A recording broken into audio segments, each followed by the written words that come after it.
Hábitos dos milionários. O que, onde, quando, porquê e como fazer.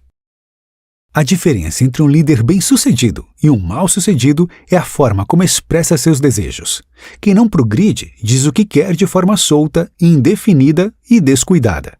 Os resultados têm essas características. Para o autor, precisamos usar a fórmula o que, onde, quando, porquê e como fazer. Quando você pedir para uma pessoa fazer alguma coisa, seja específico. Diga a ela o que, onde, quando, porquê e como fazer. Em seguida, a acompanhe e garanta que ela está seguindo as instruções. O grande líder sabe exatamente o que deseja e transmite as informações em termos fáceis de entender. Saiba o que quer, elabore um bom plano e defina bem seus termos. Para o autor, o que as pessoas bem-sucedidas têm em comum é a capacidade de se mover com definição de objetivo. Os líderes mais relevantes não dizem aos subordinados só o que fazer, como também especificam quando, onde, porquê e como. Não deixe que o medo de não conseguir lhe impeça de começar. Quando Napoleon Hill foi contratado pelo empresário Andrew Carnegie para registrar a filosofia prática de conquistas individuais dos milionários, deparou-se com uma missão complicada. Precisaria lançar os ensinamentos no que se tornaria a Golden Rule Magazine, uma revista sobre sucesso. O problema é que o autor precisava de dinheiro para veicular sua publicação e era impensável levantar um empréstimo bancário. As projeções para publicações do tipo eram baixas. Conseguir o dinheiro e ainda ter lucro era um empreendimento quase impossível. Afinal, a recém-criada revista não tinha nenhuma garantia. Então, Napoleon criou um plano para conseguir o dinheiro em 3 dias. Escreveu o editorial da revista como se já tivesse o dinheiro na mão e depois a apresentou para o milionário George B. Williams. A exposição foi convincente o suficiente para que o homem se tornasse um patrocinador. A dica do autor é se comprometer com o que gosta de fazer sem se intimidar pelo medo de não conseguir. Não espere circunstâncias perfeitas para começar. Você dificilmente vai realizar qualquer coisa se esperar as circunstâncias perfeitas. Afinal, elas não existem. Se quer fazer alguma coisa, reúna as informações disponíveis, arranje o equipamento que precisa e faça o que pode agora. Por mais improvável que pareça, se você usar as ferramentas que já tem, outras melhores vão ser colocadas a seu serviço. Às vezes, de forma que parece milagrosa.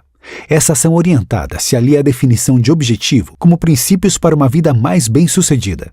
Se você sabe bem para onde quer ir, a estrada fica mais fácil. Definir um alvo é o começo de qualquer conquista digna de menção. Em qualquer lugar no qual tem uma pessoa bem-sucedida, há alguém que adotou o princípio da definição de objetivo. Ele provavelmente o segue o tempo todo. A definição ajuda a escapar de certas armadilhas e a saber bem o que você quer. Objetivo, plano e ação. O ponto de partida de qualquer realização individual é o alvo, o planejamento e a atitude. Napoleon apresenta essa ideia em 3 palavras-chave: objetivo, plano e ação. Não é só dizer, um dia desses vou abrir uma empresa. Isso não é definido o suficiente. Em vez disso, seja específico. Diga, a partir da semana que vem, vou encomendar os insumos, contatar fornecedores e alugar um espaço para produzir. Isso é definido. As conquistas individuais também são frutos de motivos. Ninguém faz nada sem boas razões. Existem 9 motivos básicos e universais para fazer qualquer coisa, que servem como o ABC do sucesso. 1. Emoção do amor. 2. Emoção do sexo. 3. Desejo de riqueza material. 4. Desejo de autopreservação. 5. Desejo de liberdade do corpo e da mente. 6. Desejo de reconhecimento pessoal e expressão. 7. Desejo de perpetuar a vida depois da morte. 8. Desejo de vingança. 9. Emoção do medo. Os perigos da vingança.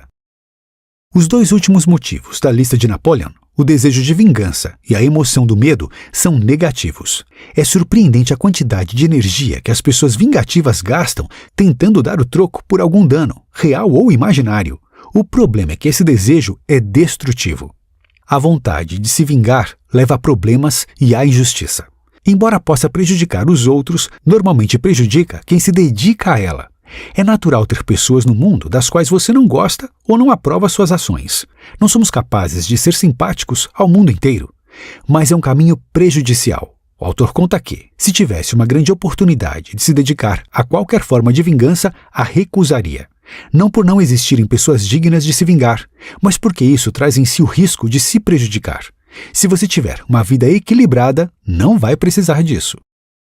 O avô de todos os motivos. A emoção do medo é o avô de todos os motivos. Você não vai ter liberdade enquanto temer algo ou alguém. Precisa se libertar na sua mente. Investigue as razões do temor e se livre dele. Faça algo caso possa. Senão, esqueça. Ou, pelo menos, pense em outras coisas. Ocupe sua mente a ponto de não sobrar espaço para o medo.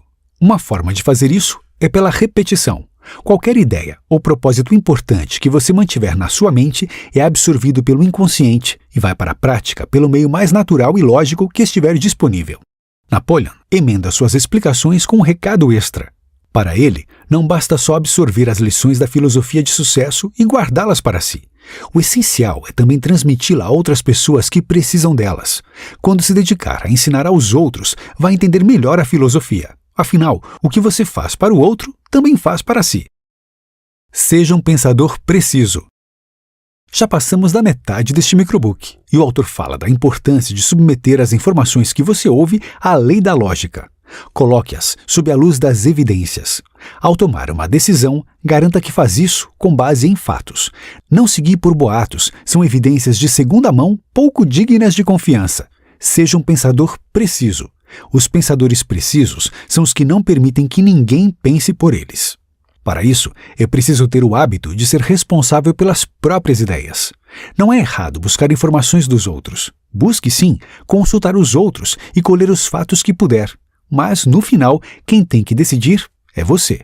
Reserve para si a última palavra. Se você se guiar pelos outros, vai trilhar o caminho de menor resistência e vagar por uma rota tortuosa. Ainda assim, isso não significa que você não vai precisar de ajuda externa. Você está no canal Resumão Audiobooks. Está gostando do conteúdo?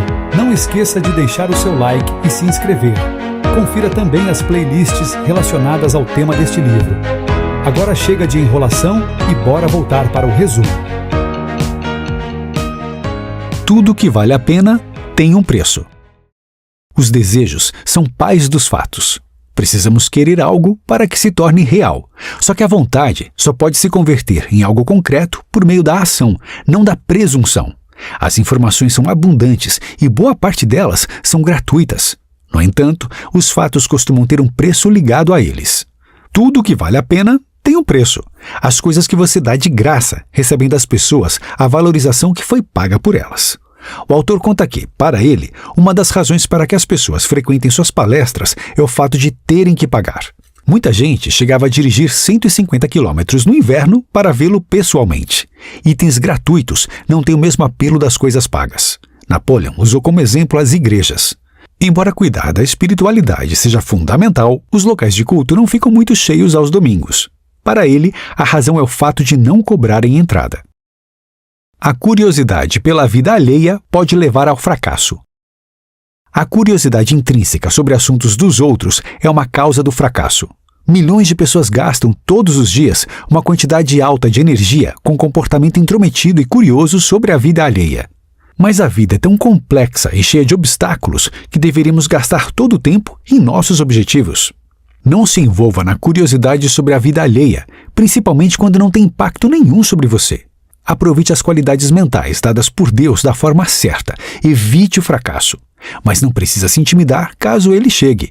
O autor conta que existe uma lei da natureza que define que toda derrota, adversidade ou revés carrega consigo a semente de um benefício proporcional. Não é uma flor ou um fruto, mas uma semente. Para aproveitá-la, precisa primeiro reconhecê-la. Espere por ela. Não se prenda ao lado negativo da experiência. Nada é tirado de alguém sem que outra coisa seja dada em troca. Controle as emoções do coração. A falta de controle das emoções do coração é uma razão para o fracasso. Embora o amor seja o item mais precioso, notável e desejado da humanidade, é também o mais perigoso. Se você soltar as cordas que seguram seus sentimentos, vai correr riscos. Mas se conseguir se apoderar das emoções, pode fazer bom uso delas. Esse é o caminho para alcançar grandes coisas. Mais gente sofre por não conseguir controlar o amor do que por qualquer outra emoção. Mas esse não é o único sentimento que precisa ser domado. Napoleon conta como ceder a certos medos também é um problema. É o caso de medos como o da pobreza, dos problemas de saúde, da perda do amor, da morte, da perda da liberdade e da velhice. Um dos que mais atrasa as pessoas é o das críticas. O autor conta como Henry Ford não temia o que os outros iriam dizer, embora recebesse muitas críticas. A força cósmica do hábito. A força cósmica do hábito é um princípio do funcionamento do universo. É por ela que o equilíbrio da realidade se mantém a partir de hábitos definidos, em que todas as pessoas e partículas seguem o padrão do ambiente. Nesse caso, o cosmo tem padrões fixos. É o caso das estações, que vêm e vão com regularidade. As sementes também seguem essa lógica. Um fazendeiro jamais planta um grão de trigo e colhe uma espiga de milho. A natureza segue regras e hábitos fixos que não são contornáveis. Tudo que existe no mundo segue esse padrão habitual. Assim é com o ser humano. O que você é hoje é fruto dos hábitos que acumulou. A maior parte tem relação com as influências com as quais você interagiu no ambiente. Mas você pode tomar posse de sua mente a qualquer hora e direcioná-la para o objetivo que quer realizar. Usando a lei a seu favor. Definir o alvo é o ponto de partida para usar a lei a seu favor. Tenha em mente uma imagem clara do que você quer, de quem quer ser, do lugar em que quer chegar e repita isso para si várias vezes. Faça a força cósmica transformar isso em um hábito. Depois, tudo o que você vir vai lhe aproximar de seu propósito. Isso não serve só para os grandes objetivos, mas também para os menores. Ter um norte ajuda. A maior parte das pessoas não sabe para onde vai e se deixa levar, seguindo o caminho menos exigente. Se observar qualquer pessoa de destaque, vai perceber que ela tem um objetivo principal definido, para o qual dedica a maior parte de seu tempo. Ela dorme com ele, come com ele, trabalha com ele. O alvo se torna seu companheiro íntimo. Só assim a lei cósmica do hábito se apodera de seu objetivo. Deixe seu like. Se inscreva no canal @EuSouMarceloBraga se ainda não é inscrito e comenta aqui embaixo alguma sugestão de vídeo que você quer ver aqui no canal. Muito obrigado por trilhar essa jornada comigo e é só o começo. Até breve meu irmão, até breve minha irmã e tamo junto.